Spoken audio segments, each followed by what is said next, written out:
Bora lá. Reuni as 2 horas de gravação do podcast, né, que a Luiz Barsi foi no Pobre Show, e eu peguei as principais partes para comentar e também para colocar o que, na minha visão, seria a ordem correta, tá?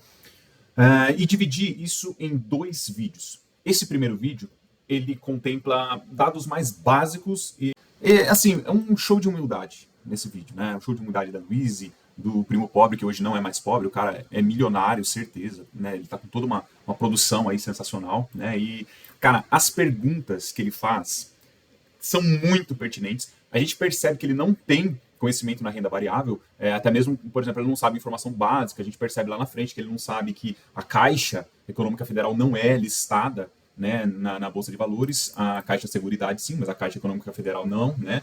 Mas as perguntas dele são muito pertinentes, muito boas, então vocês vão ver, tanto na parte 1 como na parte 2, que a Luiz fala coisas inéditas, porque ele faz perguntas inéditas, tá?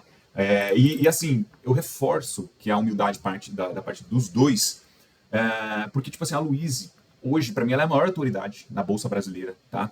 Ela foi hoje no podcast do Primo Rico, e o Primo Rico falou: ela é uma promessa. Não, ela não é uma promessa, cara. Hoje ela é maior que o Primo Rico. Eu escuto muito mais ela do que o Primo Rico, tá? Então, vou rodar aqui agora. Vocês vão ver que é muita informação boa. Veja até o final. E também tá na descrição o vídeo completo, o podcast completo, que vale a pena assistir. Bora lá.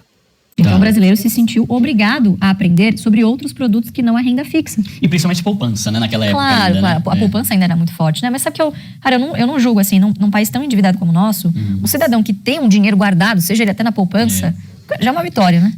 Que se a pessoa ela conseguir pensar na importância de pensar no amanhã, já tá 90% à frente, já tá à frente de 90% dos brasileiros, né? Com certeza. Aí eu dou o exemplo, né? Que eu sempre fui uma pessoa simples, comum, meu salário era ali 2.000, 2.500 e tal. Eu consegui juntar 100 mil reais na poupança. Pô, bom pra caramba. Né? Então assim, se eu manjasse de investimento, poderia ser mais, mas caramba, foi 100 mil reais, né?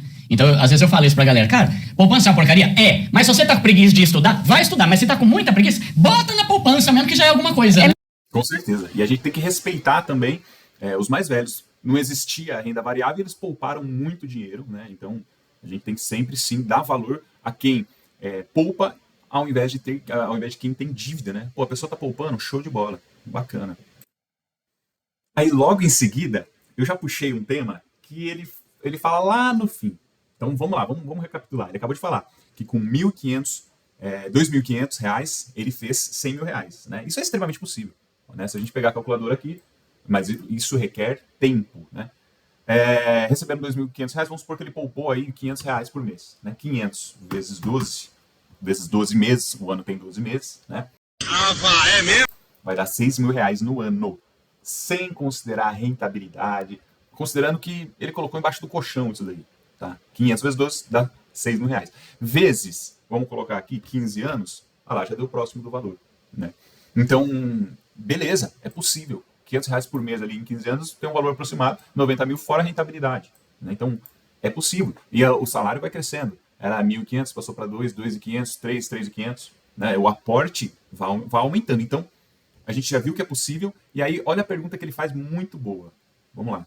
Tá, Luiz, só que é assim, o dividendo, ele vai ser proporcional ao tanto de ações que você tem, né? É verdade. Só que pensando nisso, quem é pobre não vai crescer o zóio mais em uma empresa que pode estourar e crescer 10 vezes do que numa que paga dividendo, só que ele não tem muita ação. Não só quem é pobre. Quem está iniciando na Bolsa pensa muito nisso. O pensamento de quem está iniciando na Bolsa não compensa investir em empresa pagadora de dividendo. Compensa investir em empresa de crescimento. E não, isso não é verdade. Compensa sim investir em empresa pagadora de dividendo aqui no Brasil. Aqui no Brasil é assim. Entende? Tipo assim, pra eu receber um dividendo significativo, eu tenho que ter ação pra caramba de algum lugar, né? É verdade. Isso não é meio desanimador pra quem é pobre? Cara, meu pai era engraxate, né? E ele chegou lá, então assim, ninguém quer ficar rico em 35 anos, todo mundo quer ficar rico em 2, um ano, amanhã, se possível. Então, claro que é desanimador. Mas tudo que é importante na vida, tudo que vale a pena, cara, exige prioridade, disciplina, paciência. O empreendedor também fica rico do dia pra noite, pô, tem muita relação, né? Sim. No início do negócio. Então, claro que existe essa tentação, mas aí veja só o que acaba acontecendo. O cara tem R$1.000, vai, sei lá, R$1.000 pra investir. O que ele vai ter que fazer pra ter uma grande rentabilidade? Ele vai ter que apostar tudo em uma só. Ou 2 no máximo. Porque não adianta também colocar uma merrequinha em cada uma, né? E os R$10 vai virar 100, né? Você não vai ver nem dividendo, nem valorização. Tá. Botou R$100 numa empresa, pô, legal, fera, multiplicou 1000 vezes, agora você tem...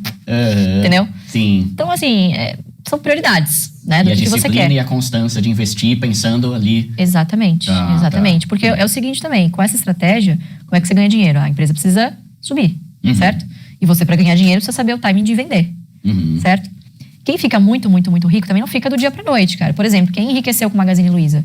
Provavelmente 2 ou 3 gatos pingados lá de acionistas, alguns fundos. E todo mundo só falou depois que já aconteceu, né? E os próprios Trajano, a própria família Trajano. Mas por quê? Quanto tempo demorou até o IPO ali, sei lá, em 2015, acho que a empresa ainda estava numa draga desgraçada, e como começou a mostrar que, pô, ia sair, né, ia decolar, pouquíssimos acreditavam. Quer dizer, é só quando virou moda que o pessoal começou a comprar, de 2019 em diante. Tá. E, sei lá, quantas pessoas tiveram ganho de 1000%? Vamos ser honesto. Com 50% você já venderia. 100% no máximo, pô, tá bom demais, fiz 100% aqui. E aí o que acontece? Você vai comprando esses papéis que estão na moda, cada vez mais caro. Quando você vai ver, no momento que você apostou a grana alta que você ganhou nesse tempo, é quando a ação começa a despencar. Tá, boa. É a reversão do ciclo. Então existe sim essa tentação de você querer usar a bolsa como uma alavanca pra você ficar rico de repente. É isso que vendem, né? Sim. E é isso que atrai a maioria, infelizmente. Outra coisa que é muito comum é o pessoal pegar, por exemplo, o gráfico nu e cru de Itaúsa, qual que é a ação da bolsa, né? E aí ele observa aqui, essa parte aqui do Google tem a opção da gente clicar aqui e arrastar. Ele observa, né, a rentabilidade aqui, fala, nossa, negativo, 4,20%, né, nos últimos 5 anos. Mas, cara, isso aqui é totalmente real, porque aqui não está considerando o reinvestimento de dividendo, tá bom? Então, se a gente observar, por exemplo, vou fazer uma conta bem chula, tá? Eu entrei aqui, ó, na calculadora do próprio Banco Central, tá? E coloquei um valor de R$1.000, tá? Esse valor de R$1.000, corrigindo a 100% do CDI, tá? Ó, data inicial, 2/7/2018, 5 anos atrás, similar, né? Aqui ao mês de julho de 2018, né? 2/7/2018 e a data final, 3/7/2023, ok? O que acontece? Corrigindo a 100% do CDI, ou seja, renda fixa, eu teria hoje R$1.403, tá? R$1.000 teria virado R$1.403 em 5 anos. Eu posso, de forma nua e crua, observar aqui que aqui rendeu menos 4%, e eu posso falar que na renda fixa rendeu mais do que essa Itaúsa? Não. Se eu pegar, por exemplo, aqui eu estou num simulador histórico do AGF+. Se eu fizer a mesma simulação, investimento inicial de R$1.000, sem aporte mensal, a mesma situação ali da calculadora do histórico do CDI, certo? Colocar aqui data inicial, julho de 2018, data final, julho de 2023. O que eu vou ter aqui? Um patrimônio acumulado de 1.615, o que é maior que esse 1.403 do CDI. Por qual motivo a empresa paga dividendo? Tá? A empresa paga bonificação. Então, não posso simplesmente olhar esse número aqui no Google.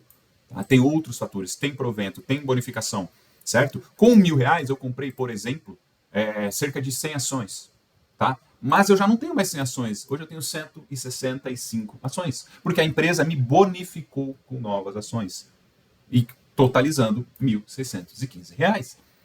Tá entendendo? É isso. Em resumo é isso. Mas vamos prosseguir aqui, tá bom? E ele começou a reparar que os cheques que ele assinava lá... Mais um detalhe que tem bastante no podcast completo. Ela dá ênfase o tempo todo na difícil vida que o Barsi teve na infância. Inclusive, isso é relatado no livro Rei dos Dividendos. Tá? O auditor distribuíam dividendos. O que é isso? Então, é a parte do lucro que a empresa distribui para os seus sócios. Então, se a empresa vai distribuir R$1 por ação, você tem uma ação, vai ganhar R$1. Então, o que ele percebeu ali? Caramba, esse cara, esse controlador, né, no caso do Estado, né, ele auditava muito o CESP, essas empresas de energia e saneamento. Luiz Barsi era contador. Tá? Depois da difícil infância dele, ele passou a ser contador. Além de economista e advogado, depois, ele tem 3 faculdades. Mas ele, como contador, passou a trabalhar de auditor para essas empresas de energia que ela está mencionando. Né? Ele começou a perceber, caramba, o Estado tem 50%, 60% dessas empresas, são bilhões em dividendos que eu estou aqui assinando. E olha que curioso, essas empresas são listadas em bolsa, quer dizer, o que é isso? É possível você, pessoa física, ir lá e comprar uma participação nessa empresa. Isso, na época, foi muito revolucionário, vamos dizer assim, foi muito pioneiro, porque, imagine, o que se entendia que era a bolsa na época? comprar na baixa, vender na alta, né? Que é algo que, obviamente, todo mundo pensa até hoje, que é disseminado, que é o cassino, você tem que ter muito dinheiro, tal.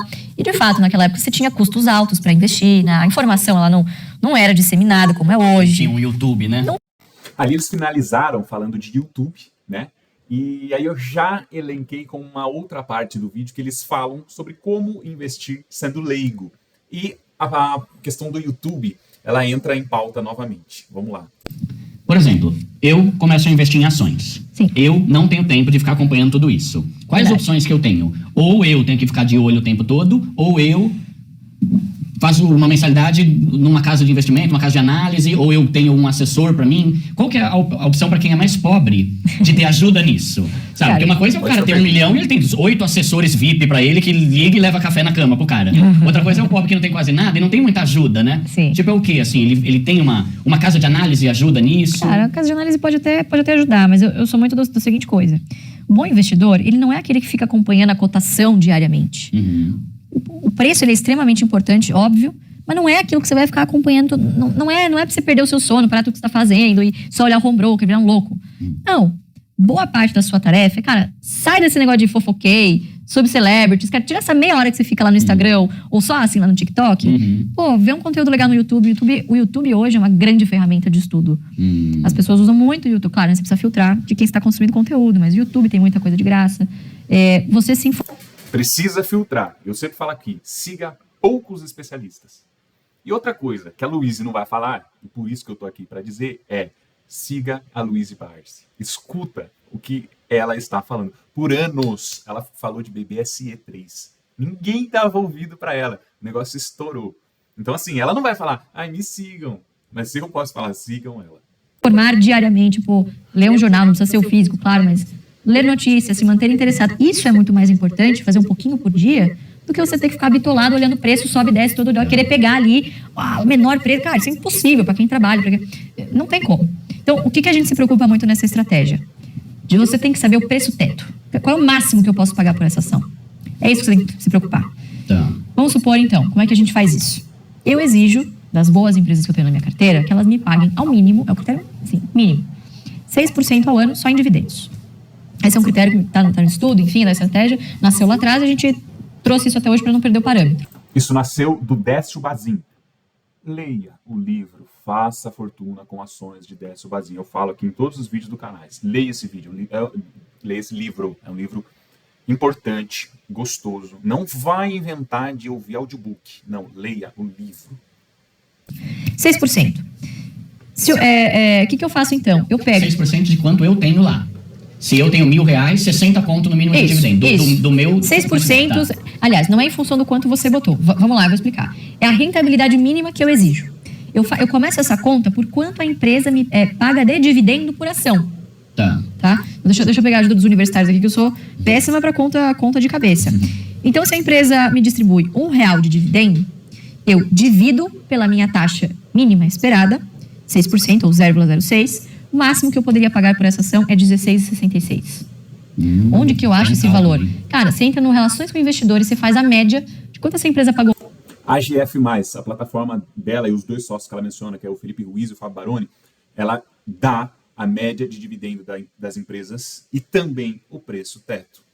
Ao ano, em dividendos por ação, e você divide por 6%. E esse vai ser o mínimo para você considerar, ok, vou investir aqui. Esse é o máximo, é o teto máximo que você pode pagar. Tá. Se essa empresa, você entra lá, é o dia de você fazer o seu aporte. Você suou lá, conseguiu guardar R$100 que você não vai usar no curto, no médio prazo, você quer pro seu futuro. Você pegou esse 100 conto e foi ver lá que, sei lá, uma empresa X tá custando R$10. E você viu que o teto dela é 16. Você compra. Tá abaixo do teto, você compra. Claro, né? Você entendeu o que a empresa faz, tal. Então, você não precisa ter a ânsia de aprender tudo de uma vez só. Isso é impossível. Vai aos poucos. Comece a entender como é que funciona o BEST. Tá. E nesse sentido, a estratégia de vocês, a gente pode dizer que ela é mais prática e menos trabalhosa? Muito menos trabalhosa no operacional. As pessoas dão muito valor ao operacional, assinar 1000 casas de análise, fazer 1000 cursos de gráfico, e se preocupam muito pouco em, por exemplo, entender. Olha coisas que eu já ouvi, por exemplo, sobre a Klabin, que eu tô sempre falando aqui. Mas a Klabin é de papel, imagina, o papel de imprimir tá acabando. Mas, cara, a Klabin não faz papel para impressão. Então, assim, o cara tira muito pouco tempo da análise dele para entender o que a empresa faz e gasta muito mais tempo ali em tentar descobrir o caro, o barato, qual que vai ser o mínimo, onde é que eu acerto, prever o futuro. Se preocupa muito mais com o desnecessário. Mas é impossível você prever para onde vai. Exemplo, né? Eu tô dando um exemplo. Mas aí a Klabin, por exemplo, ela faz outras coisas porque de fato, né, caderno se usa cada vez menos, né? Mas, por exemplo, você falou que embalagem ela faz? Isso, embalagem ela faz já é uma coisa que se usa muito. Papéis então. mais nobres, né? Papel cartão, principalmente. Então, se você vai no mercado, lá no churrasco você compra, sabe aquele pack, assim, que vem da cerveja? Cara, aquele papel especial, aquele papel cartão, é Klabin. Isso tem um alto valor agregado. Tá. São papéis especiais de alto valor agregado, né? Não é papel simples de impressão. Tá. Então, você tem 4 segmentos na Klabin. Você tem o florestal, celulose, que quer dizer, você vender a fibra, né, virgem, enfim, pode ser fibra longa ou curta. Ou ela pega essa celulose e ela mesma transforma em papel cartão, craftliner, etc. E embalagens, que é o que a gente chama de container board, que sim, é a caixa que quando você compra no Mercado Livre, chega a sua encomenda. Que tem o tempo todo, né? O tempo todo. O que mais cresce é e-commerce, né? Diga. Tá dando uma olhada aqui, ó, Klabin. Esse cara que entra para falar é o chamado Pobrezito, tá? Ele que edita os vídeos aí do Primo Pobre, aí ele faz comentários aí direto, tá? Ele tem essa vozinha aí para não conseguir identificá-lo, algo nesse sentido. 1899. O quê? Foi criada. A fundação, cara? Centenária. 124 anos. Da hora, hein? Sobre o mesmo Meu, controle então, familiar. assim, já... Já sobreviveu a muita coisa, Guerra. né? Olha, duas guerras, olha. Interessante. Muito. Bom, eu gostei muito dessa parte, né? É uma parte em que ela desmistifica a bolsa, ela demonstra ali que não é cassino, ela fala, inclusive, da parte difícil que o Barsi viveu ali. Eu acabei, né, resumindo aqui para não ficar muito longo. Na próxima parte vai ter, por exemplo, fala quanto que o Barsi recebeu de dividendo por dia, que foi uma revelação inédita que ela fez no podcast, tá?